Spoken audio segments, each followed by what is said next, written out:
Hi, everyone, and a very good evening or a good afternoon, depending on where you're based out of. My name is Krishna, and we are just waiting for a few more minutes before we officially start with this webinar. And then we would talk primarily a lot about the NIST cybersecurity framework and how organizations or enterprises are looking at incorporating and implementing it within their infrastructure. So just allow us a few more minutes, and we would be starting with the webinar soon.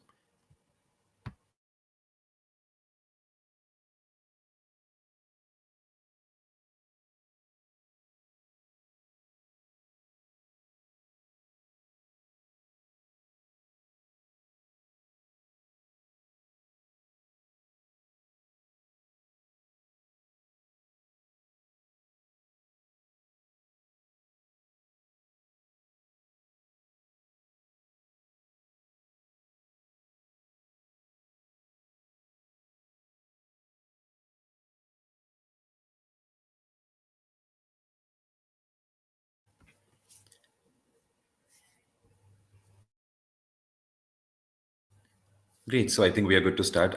Again, a very good evening to everyone. My name is Krishna, and I'm a director here at Tsaaro, primarily focusing on leading data privacy as well as security implementations. And before we even start with the webinar, a bit about Tsaaro and what we do as an organization. So we are a data protection consulting firm, primarily helping organizations improve their data protection postures. And while doing that, we have identified that NIST is a framework that a lot of organizations, especially in the US area, are looking for in terms of improving their existing processes, maturing cybersecurity to a level where they can also demonstrate that compliance to their customers, vendors, regulators, and different stakeholders within the organization. So NIST has been identified as a framework as well as a control standard in terms of the special publications that it has. And it has been useful for a lot of organizations who are looking to mature their information security practices. So when we look at NIST, it of course stands for National Institutes of Standards and Technology, a very famous entity based out of the US.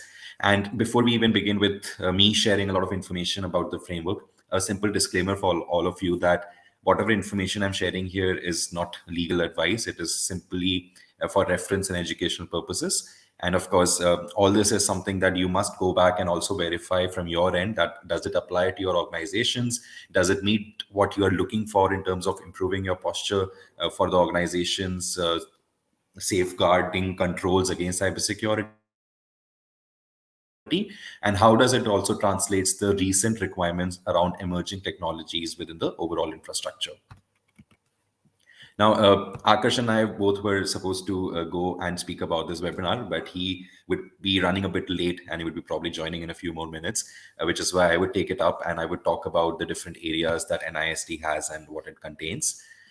Now, what is NIST CSF, right? Why are we even looking at something that does not have a certification per se compared to ISO 27001 or a similar attestation such as SOC 2? So why are we even looking at NIST CSF? Now, if you are in the US region or if you have an organization in the US region, it's very likely that you might have to comply with the NIST framework, especially if you are providing any kind of service to the government or the Department of Defense in the US region. So if you have that kind of focus and if you're an organization providing those sort of services, the NIST CSF becomes really, really important for you to implement. Right. Akarsh is also here. Akarsh, if you want to just say a quick hi. Hello everyone. I am joining you from Bangalore, by the way. Sorry. Yeah, Krishna, back to you. I'll join you. Perfect. I'm joining you from Gurgaon today. And of course, a lot of difference in terms of climate, but also in terms of how the processes are run in different areas in India as well. Now, how does NIST CSF translate to the requirements that you have to follow? NIST CSF is a cybersecurity framework which can be mapped to different control frameworks in the industry. Now, when I say control frameworks, I particularly focus on ISO 27001, the NIST SP 853, COBIT, right? There are multiple different control frameworks that you can refer. And cybersecurity framework or the NIST CSF provides a structured approach to implement those controls. Now, the different domains that you would typically see in the NIST CSF is confidence mechanisms, measuring cybersecurity, identity management, referencing techniques, small business awareness and resources, IoT, and secure software development. Right. So these are the different domains that you would see in terms of the NIST CSF. And the roadmap towards implementation typically starts with the scoping exercise. For any control framework or any cybersecurity standard that you want to translate to your organization's processes, scoping is the first thing we do. And when we scope, we ideally look at the number of locations in scope. We look at the number of business functions, the support functions that are in scope. We look at the number of employees or contractors and vendors that would be a part of the assessment. And we also particularly want to focus on whether we are looking at the product side of the business or the service side of the business, or we are looking at both of them. Right, so scoping becomes important in terms of making sure that the outcome that you're expecting from the implementation is met. Right, you cannot scope a region that is not being managed by you as a cybersecurity officer. Right, for example, if you have a structure where you are reporting to a group CISO and you are planning to implement the NIST cybersecurity framework in your business unit, then you must make sure that you get the relevant authoritative approvals, as well as the right kind of controls for the other regions as well, because based on different geographies your regulatory requirements would also differ. So that kind of scoping is the first thing we do, post which we conduct a gap analysis. This is typically through stakeholder discussions. You identify different business unit heads, individuals who can explain the process to you. Right, for example, if you are a SaaS company, you would want to talk to the product team, you would want to talk to the infra team managing the IT processes, and you would also want to talk to the legal team as well as the HR team. Right, so these are some stakeholders or business units that you can identify. Then you can interview these stakeholders to understand the business better and the flow of data. So your gap analysis acts as a milestone for you to also come up with a remediation plan to the gaps that you've identified. Now, the gap assessment will also be helpful for your different business functions, because they should also be aware of the improvement areas within their domains. And that's typically something that is usually sent through a spreadsheet, but some organizations may also use a platform to automate certain part of compliances. So depending on how you are running your business, you can either use a spreadsheet based approach, or you can use a platform or a GRC platform that can be helpful in terms of managing the different sort of evidences you would collect. So at this point, I think I'll also put up a question for all of you in the attendees list. Right, the question is, if you have ever done a gap analysis, right? If you've ever done a gap analysis, or if you have noticed a gap in your current organization, what is the approach you take, or who is the individual that you talk to about the particular gap? Right? Do you reach out to the CISO? Do you reach out to the security team? Or do you just, you understand that there is a gap and you just live with it? So you can put it in the comment section, that if you identify a gap in your organization, or if you've done a gap analysis, who is the individual or the owner that you reach out to remediate that gap? There's no right or wrong response here, folks. Just a response is fine on what is the communication matrix that you're following currently in your organization.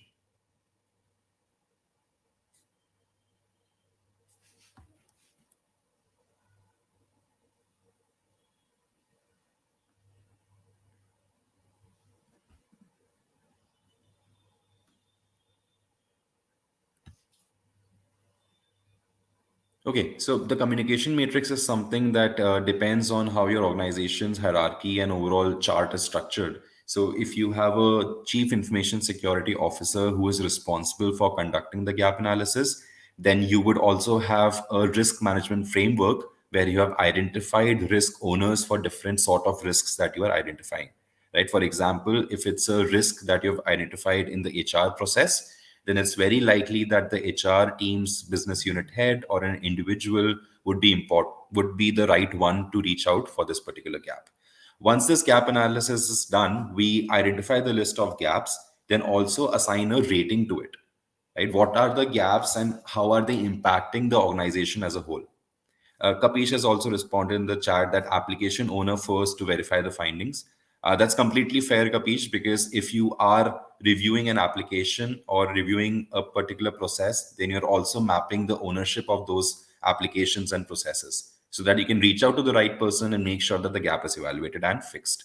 At the same time, every gap that you identify will also have a risk matrix or a risk score to it. What is the impact of that gap or risk? What is the likelihood based on which you can come up with a risk rating? And that can act as a driver for you to drive the initiative of maturing the security posture. Post the gap analysis, we do a evaluation. We make sure that we identify the right kind of controls to fix those gaps. We come up with an action plan. And then, of course, towards the very end, we make sure that we can also monitor the effectiveness of this assessment. Right. So once you identified a risk and you took a decision that you may want to mitigate it or put up a control to reduce the impact of that risk, you monitor that risk over a periodic time, right? For example, you monitor it every 3 months, every 6 months, or annually, depending on the risk rating that you identified initially, right? The inherent risk rating acts as a driver for you to determine the periodicity of your review if you are monitoring your risk, right? This also depends on the structure of your organization and the structure of the risk management team. If you have the capability to monitor risks more frequently, I would recommend that you do it. But if you do not have a large team size, then the periodicity is something that you can control. And you can also look at the reference frameworks such as ISO 27005 or 31000 to understand how this entire activity should also be done. Now, the core of NIST has 5 different high-level functions: identify, protect, detect, respond, and recover. Now, all these functions have different categories, right? And within these categories, you have subcategories. So every category is mapped to control requirements or control domains of frameworks such as ISO 27001 or NIST SP 853 version 5. So these are two standards that typically organizations work with when they have to map the framework to the control framework that is available. So you must understand that a control framework differs from a cybersecurity framework, right? A control framework has actionable requirements that you have to follow compared to a cybersecurity framework, which gives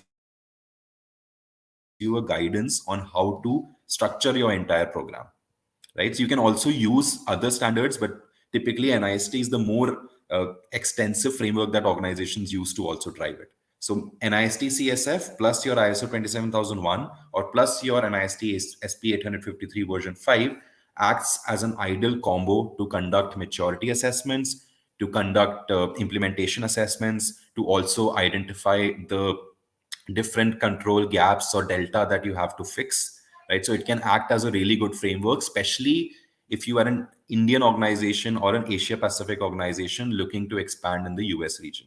So those controls will come in handy because your customers or your investors and stakeholders might ask you questions on it, right? So might as well be prepared for it before you have those expansion plans in the US. Now, we were talking about NIST CSF. We focused on 5 different functions, which are identify, protect, detect, respond, and recover. Each of these functions, there are 23 categories distributed, out of which there are 108 subcategories, and these are all outcome-driven statements. What can you implement, and what is the maturity of implementation? Krishna, what is NIST? Sorry, just Right. So we started with this, and NIST stands for the National Institute of Standards and Technology. It's a entity based out of the US, which what is is, creating a lot like of frameworks. a lot of times what happens is, what is the overall reason and who is this session for? Like, is every other organization out there, that is, and people here are from risk. I can see some CISOs joining in, right? So to CISOs, I'm sorry, I'm asking this question. But this is for the general discussion. So when we look at a overall perspective of cyber, and then we try to who is NIST for? That's my first question. Like, who is it for? Right. So NIST is typically for US companies, right? And companies that are servicing the government, the US government or Department of Defenses, they are required to comply to the requirements, and they are also audited based on the control frameworks. So typically, it is an extensive framework that organizations of all sizes can use. But as a compliance mandate, if you're servicing the Department of Defense or the US government, or if you are an organization that wants to showcase utmost maturity in cybersecurity, NIST is a framework that you typically use. And compared to this, I mean, I was also talking about organizations wishing to expand in the US. So it's a good to have So framework to also basically mature the processes. organizations moving towards US, that we see a lot nowadays are aligned to NIST, I'm sorry, are can you repeat aligned to that? SOPA.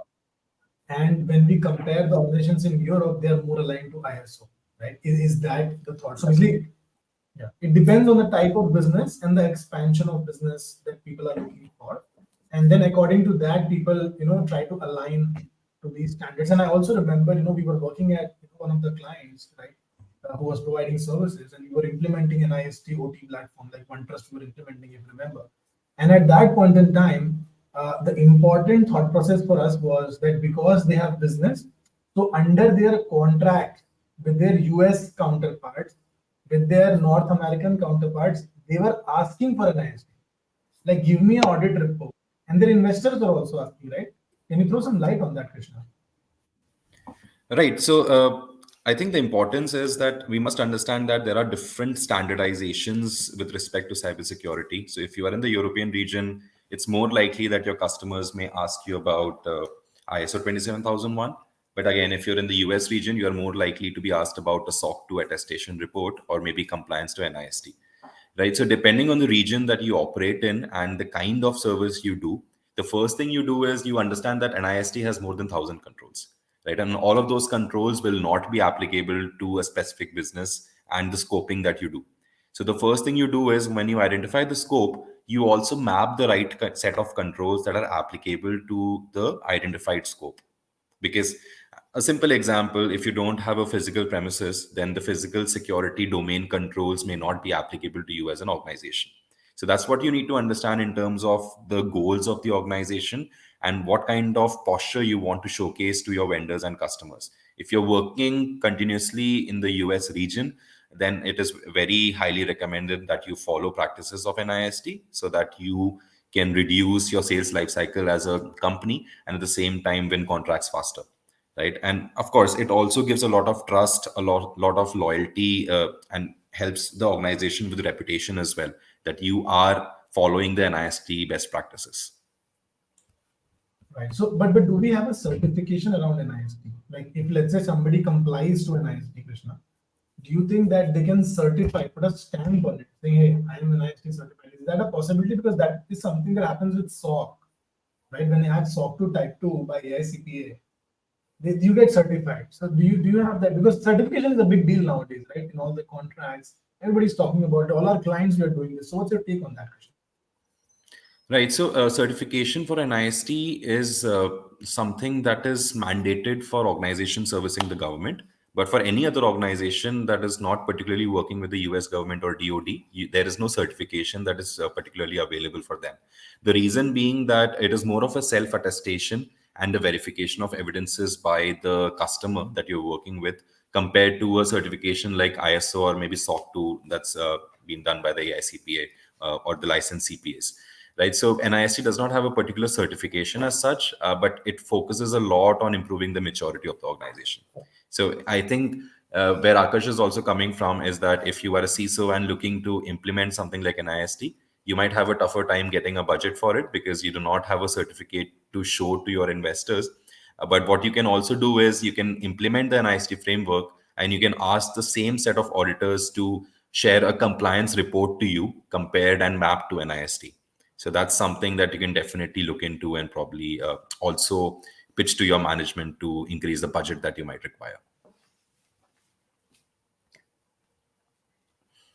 Right. So, having said that, I think when I was focusing on NIST, I spoke a lot about maturity assessments, and that's something I want to cover here as well. There are typically 4 tiers of maturities that we have identified as a part of NIST, starting from partial, risk informed, repeatable, and adaptive. These 4 tiers help organizations understand where they stand in terms of their current practices. So the current practices, they would typically lie within these tiers, and the way to do is you have to identify two key domains. One is the test of design. Second is the test of effectiveness. How well have you crafted your policies or designed your policies? You do an evaluation based on that. How well have you implemented those policies? Right. So you can clearly assign tier 1 to 4 ratings based on the TOD and the TOE using the control framework from either NIST or ISO. But then again, the maturity tiers will help you understand that on a scale of 1 to 4, this is where we lie. And then, of course, you can use some mathematical formulas to also give you a rating between 1 to 4 and to make sure that you are reasonably informed around it. Yeah, I think Krishna, Now, we there's have a also a question. question in the chat section. I'll quickly pick it up. Who governs the certification and what is the duration of certification validation? So, Nitin, again, there is no particular certification available for NIST. There is a compliance report that can be generated by auditors, such as BSI or TUV, SUD. So, if they are willing to take up a compliance report project with you, then you can definitely look into it. And the validity of the compliance report will also be specified within the report.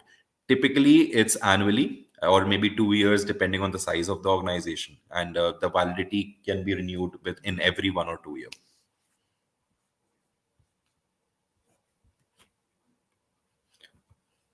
Okay.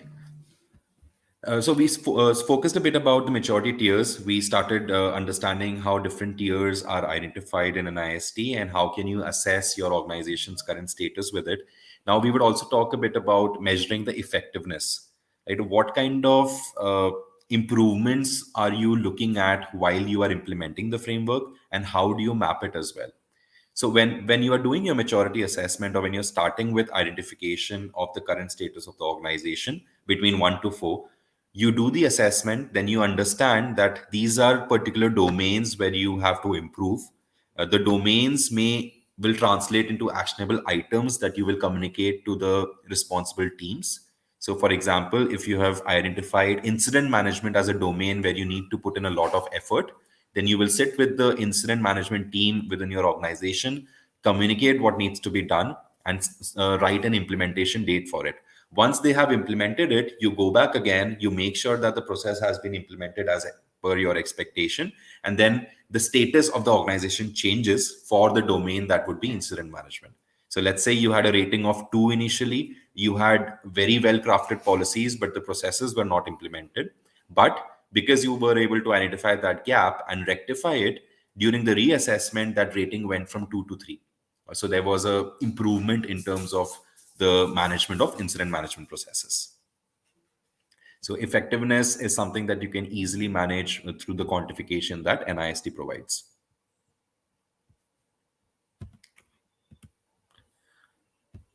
Okay. Now, I think we have been focusing a lot on how NIST CSF can be used with ISO, COBIT, or NIST SP 853. And of Yeah, course, what I also want to focus on, because ISO is so famous, right? Everyone knows about ISO, right? And Akarsh, if you have to jump, it's completely fine. I'll take it up from here. Thank you so much.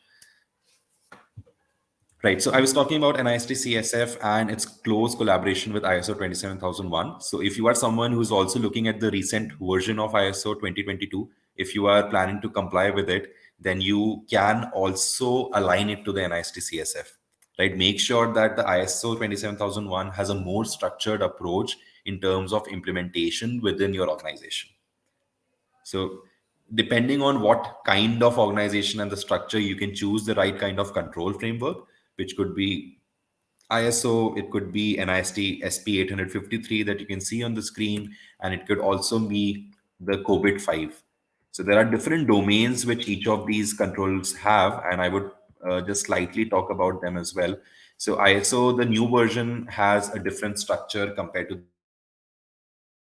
the previous one. So we had I think 13 or 14 controls in the previous version compared to 93 in the new one. And we had different categories, which are, I think, people, process, technological, and physical, in terms of the newer framework for ISO that came in, compared to the previous one in ISO, where we had 13 different control categories. So it has changed slightly in terms of the structure, the new ISO standard, but at the very core of it, the controls are very much the same. A few new ones have been added, particularly focusing on threat intelligence and data leakage prevention. But in terms of the legacy controls, most of them have been pretty much the same. So that's how things have been distributed. And just allow me a second.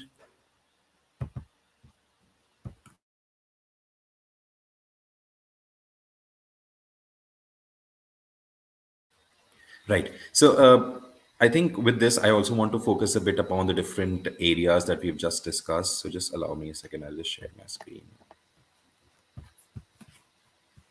Right. Now, NIST SP 853, when we look at it, it also focuses primarily a lot on supply chain risk management. It focuses a lot on the new IoT controls. It also looks at emerging technologies and what could be certain activities that you can do to govern those emerging technologies. I'm also assuming a lot of you are using generative AI potentially in your organization. And if you are a CISO or a security professional in the organization, you might be worried about how generative AI can also lead to a lot of risks in the organization. So all of the controls, if you are using the NIST CSF with SP 853, the control framework, then it will take into account the newer technologies that are also coming into picture.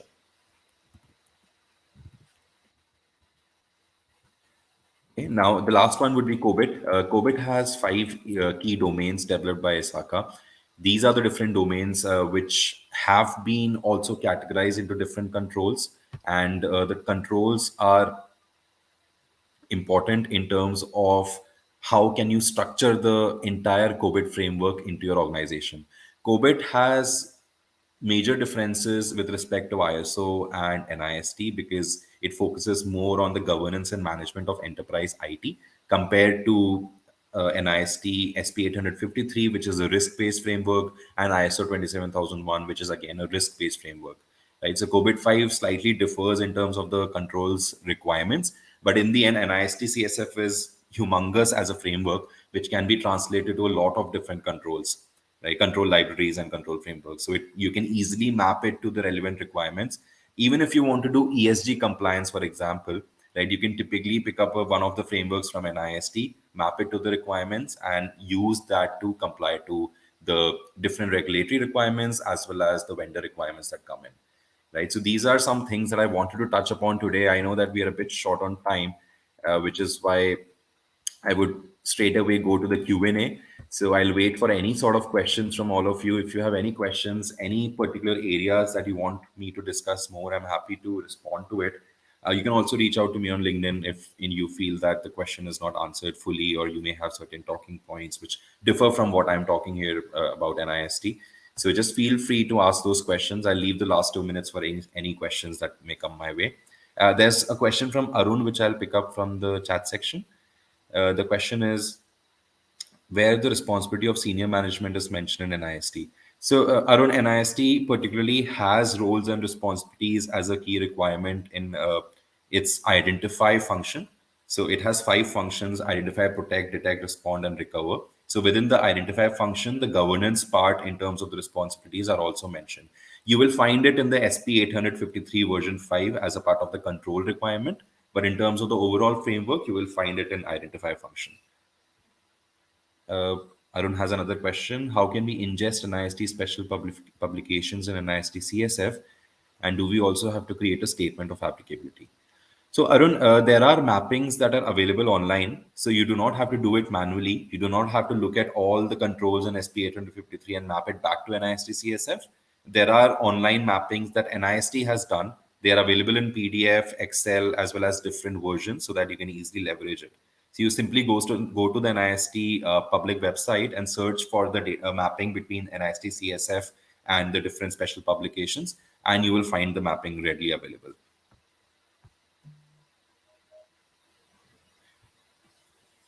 Okay, I think with that, we'll also close this session, and I would like to thank all of you to join in. I know that we have communicated a lot of information over a very short period of time.